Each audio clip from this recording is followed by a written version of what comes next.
Hey y'all, I'm Andy. Thanks for dropping by. Today I'd like to talk a little bit about this. This is a spearhead that I made based off of a find from the Iron Age in Denmark, I believe, from the Hjortspring bog weapon deposit there. I believe that's from the early Roman Iron Age.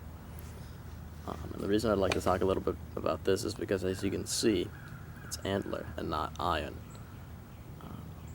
I just think that a lot of times when we prescribe these names like Iron Age or Bronze Age or something, we immediately assume, oh, everything was made out of that material, when, as you can clearly see, that's not the case.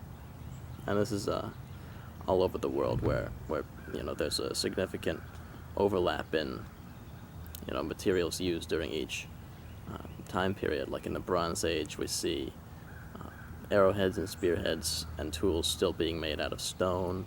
I believe there's an arrowhead that's like 5,000 years old from Norway. It's made out of a mussel shell, which is really neat. There are still things being made out of wood and bone and antler and bronze and copper, all the way up until even the Viking Age, where we see some arrowheads made out of copper or bronze, pardon me. So I think it speaks to the maybe not limiting ourselves to thinking in such compartmentalized ways about these time periods. You think Iron Age, oh well, everything must be made of iron, but that's not the case, as you can see from this. And a lot of cases, I think that's partly due to the name, of course, but more so due to just these things don't survive like metal does. Under the ground, metal will survive, especially bronze, because it's it doesn't rust as much as steel. But that'll survive a lot longer than something made out of wood or bone or antler. But I think that there are a lot more tools made out of these organic materials than the archaeological record may suggest, just because they rot and they aren't found, they aren't treasured and prized and taken care of as much as something made out of a metal like bronze or steel, just because that would be so much more expensive. And something like this, you can throw it away, make another one in an hour. This took me about overall the entire spear, start to finish here, took me about 2 hours, 3 hours maybe. So yeah, let me talk about how I made the spear, though. I think that might be of interest to some people out here. It was really fun and really easy.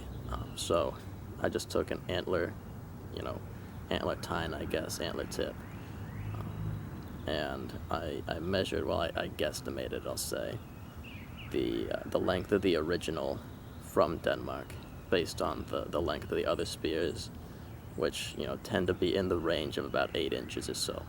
And I was like, oh, it sort of looks like it's about half of that, so 4 to 5 inches, I would say, is the length of these typically. So I got an antler tip. You can find these pretty easily. I'm sure you can find them on the internet, with relative ease, but you can also go to places like Petco. Pick a pack of these up for $15. You get a whole load of them. I think they're sold as like dog chew toys or something. So then I just took a knife and I hollowed out the inside here.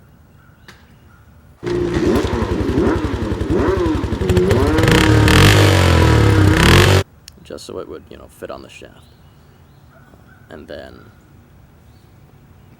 I drilled out this other little hole here where a pin will go, and I'll show you that later. And then sharpened it on a rock. As you can see, it's nice and pretty darn sharp.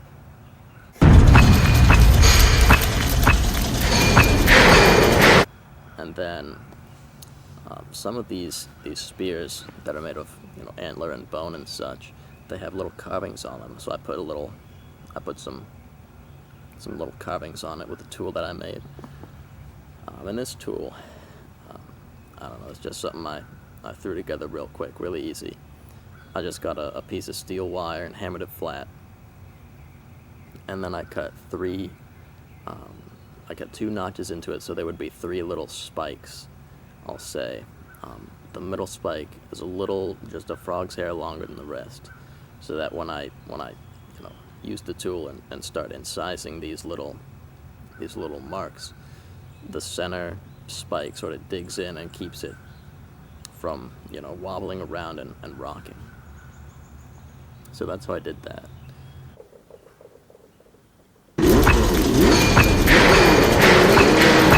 And then I mixed up some charcoal and some beef tallow.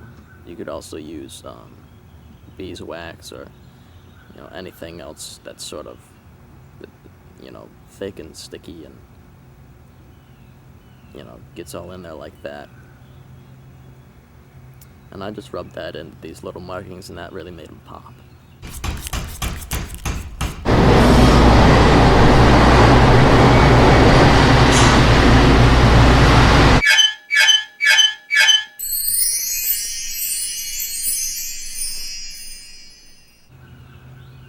And then for the shaft itself, I found this really straight stick. I think it's some kind of privet tree or something. Not the best spear shaft wood, but works for me. Obviously not ideal for something if you're making like a hewing spear or a thrusting spear, something like that. You'd want to use something maybe like ash or oak, hazel, some stronger like that with a little bit more flex. But this works alright for me, just because I think this may have been originally a throwing spear or just a solely a thrusting spear. I don't think they were using this to cut things like some of the other hewing spears you see in the Hjortspring bog weapon deposit. And that's just because it's so small compared to some of the other ones. But that's just speculation on my part. So let's fit this onto the little spearhead shaft here. And this is just a little pin that I made out of steel. It was just a nail, a piece of a bent nail.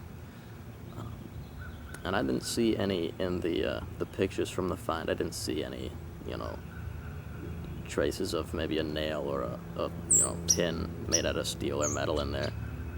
They could have taken that out, used it for something else. Could have rusted away because it's so small. Or it could have been maybe a wood pin or a bone pin. But at any rate, I'll show you how this all fits together. This pin here just keeps it secure. And I'm not going to use any glue, just because I don't feel like I need it in this particular scenario. But there you go, there it is all put together. Pretty pleased with that. And it's a really effective little weapon just made out of bone. And that's the thing you have to remember about these finds from organic materials back in these, the Iron Age and Viking Age and medieval period and Bronze Age all over the world, is they're just quick and easy to make out of materials that you have lying around,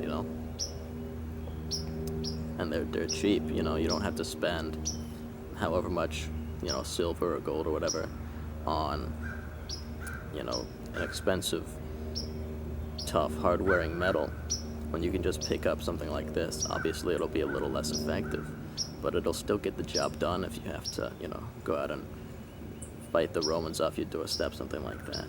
But yeah, I just wanted to talk about that a little bit, just keeping in mind that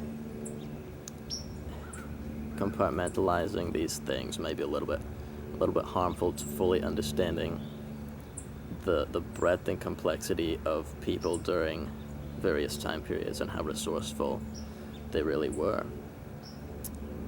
But yeah, that's about all I had as far as that goes. Now let's get to the reason why y'all are really here. See this thing poke some stuff.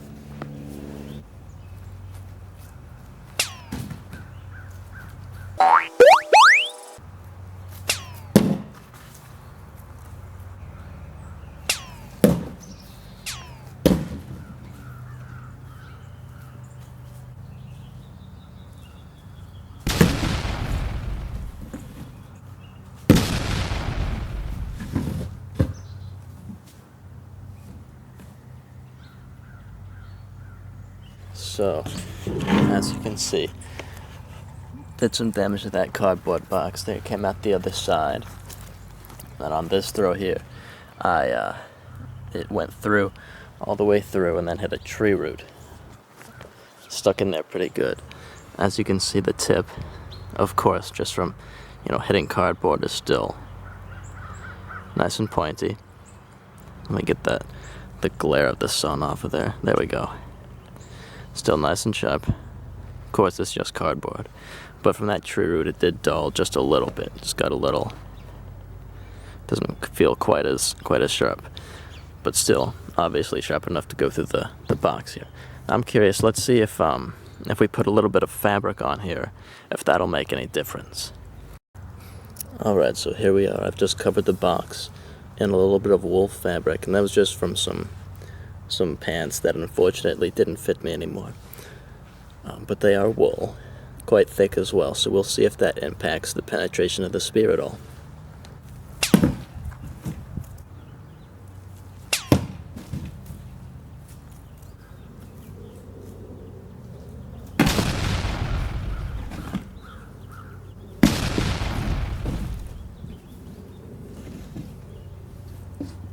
Alright, so there we are.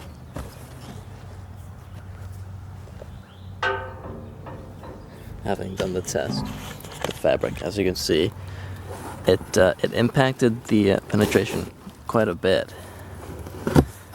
And in some ways, you see, it made, a much larger hole compared to where it went in without the fabric. But that's just mostly due to the fabric bunching up and stopping the spear.